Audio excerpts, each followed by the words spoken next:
La vie vous a abandonné, rien ne vous marche, vous échouez presque à tout. Vous vous sentez écrasé sous le poids des forces ténébreuses, de l'isolement, de la solitude et des soucis quotidiens. Vous n'avez pas la paix et la tranquillité. Vous avez besoin d'accompagnement pour atténuer vos souffrances, pour développer la force et la puissance qui vous habitent. Suivez tous les matins Maître Maoulian Justin Dongbaoundé, grand initié aux lois et secrets de la vie. Avec Maître Maoulian Justin Dongbaoundé, vous allez abandonner vos solutions individualistes, source de vos malheurs et de vos errements. Vous allez découvrir la pensée métaphysique, seul gage de notre sortie collective du gouffre. Vous allez retrouver le chemin du mieux-être et de la joie de vivre. Message du Maître, un espace commun aux bâtisseurs d'une vie heureuse sur la terre. Mesdames et messieurs, hommes et femmes qui peuplent la terre, mes frères et mes sœurs bâtisseurs de tous horizons, à vos différents grades, degrés et qualités. Je voudrais prendre ici la parole pour exprimer à chacun et à tous ma profonde et sincère reconnaissance pour vos soutiens de tous les instants. Avec vous ce jour, je voudrais, pour le compte de cette 9e saison, entièrement consacrée aux 9 trésors d'un homme de cœur, je voudrais, dis-je, poursuivre avec vous le voyage qui nous conduit dans la demeure de ce grand esprit, j'ai nommé Christian-Henri Godefroy, pour découvrir l'une après l'autre les empreintes de son être profond. Dans mon message de ce jour, nous allons, sous le couvert du 8e trésor, nous allons revisiter 3 messages. Le premier message a été diffusé le 24 janvier 2023 sous le numéro 427 et le titre que voici. Que peut-on faire chez soi simplement pour transformer son habitat en un havre de lumière? Le second message a été diffusé le 26 janvier 2023 sous le numéro 428 et l'interrogation suivante. Les multiples définitions spécialisées du concept n'apportent rien à la compréhension de l'indifférence de Sylvie Roche. Le troisième et dernier message a été diffusé le 27 janvier 2023 sous le numéro 429 et le titre que voici. Quand l'élève est prêt, le maître apparaît.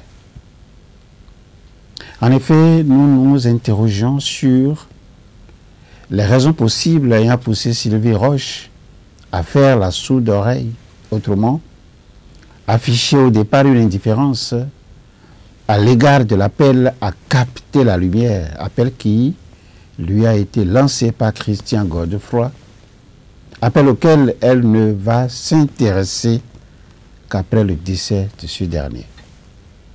Pourquoi? Pourquoi cette indifférence au départ? Pourquoi n'a-t-elle pas éprouvé un sentiment particulier à l'égard de cet appel? Pourquoi cet appel n'a eu à ses yeux aucun intérêt sensible? À toutes ces questions, nous allons essayer de concentrer notre attention sur le concept indifférence, difficilement accessible. L'indifférence peut être un état où le sujet est totalement détaché de lui-même et par conséquent dans une sorte d'anesthésie psychique. L'indifférence, dans ce cas, traduit un état de profond désinvestissement psychique de soi-même, un désengagement psychique qui correspond à un niveau zéro de l'état d'affect. Cela est lié au défaut de quantité d'énergie psychique, lié à une perte de la qualité psychique ou lié à ce que nous appelons la perte de la teinte affective. Sylvie Roche était alors sous l'influence de quel état moral? Elle parle elle-même de débordement au travail, ce qui ne suffit pas pour lui attribuer ni déprime ni anxiété. Nous nous trouvons ici dans un cas de figure, du zéro tensionnel, un état de désaffection comparable à une manifestation de la pulsion de mort. Je note avec vous que les multiples définitions spécialisées du concept n'apportent rien à la compréhension de l'indifférence de Sylvie Roche telle que nous venons de le voir. Il nous reste donc à nous placer sous d'autres angles de vue pour mieux appréhender le phénomène et procéder à l'analyse de façon subséquente.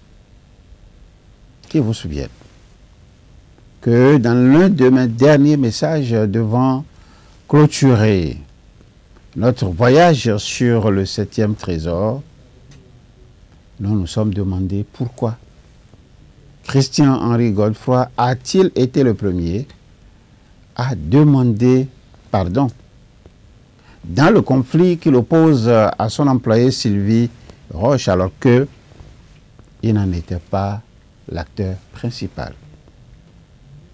De l'ensemble des 12 questions devant orienter nos réflexions, nous avons chacun à son niveau scruté la situation. Nous avons porté chacun à son niveau, chacun a porté ses jugements sur le comportement et l'attitude de l'un et de l'autre, Sylvie et son patron. Chacun a mesuré la portée du pardon accordé par Christian Godefroy. De toute façon, nous avons compris que Christian-Henri Godefroy était déjà un maître. C'est pour cela. Tenant compte des caractéristiques recherchées. Pourquoi? Parce qu'il revient à un véritable maître. Partout où il passe, d'ouvrir son cœur, de chercher au-delà des apparences ce que nous appelons la science intérieure. Il lui importe. Il importe à un véritable maître d'apprendre aux hommes qu'il retrouve sur son parcours à se détacher de tout ce qui est visible et matière.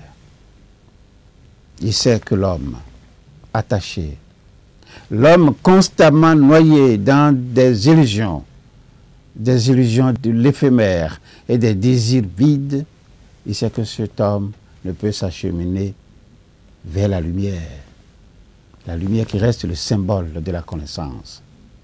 Le véritable maître porte en lui la lumière, tout en se tournant résolument vers la lumière dans le respect strict de ses obligations. Il n'oublie jamais ses proches, parce que leur sang s'est mêlé au sien pour la conquête du cerveau spirituel collectif. Il n'a nul besoin qu'on le lui rappelle.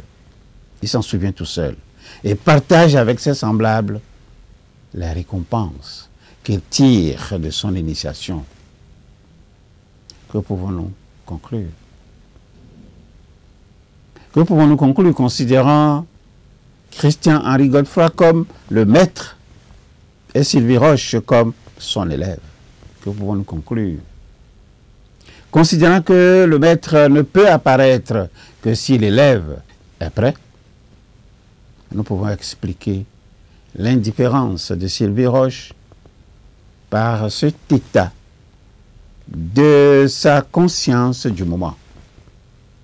Quand l'élève est prêt, le maître apparaît. C'est vrai. Mais gardez à l'esprit que le maître n'est pas toujours une personne. Le maître n'est toujours pas un être visible auquel on peut parler et auquel on peut adresser son sourire. Le maître, c'est peut-être cet incident survenu sur votre parcours. C'est peut-être cette difficulté, c'est peut-être cet obstacle qui vous barre la route parce que cet obstacle a quelque chose à vous apprendre. Une manière de vous dire, quiconque ouvrira son esprit trouvera un enseignant, trouvera un enseignement ou une organisation correspondant au niveau spirituel courant de maturité ou d'immaturité de sa personne.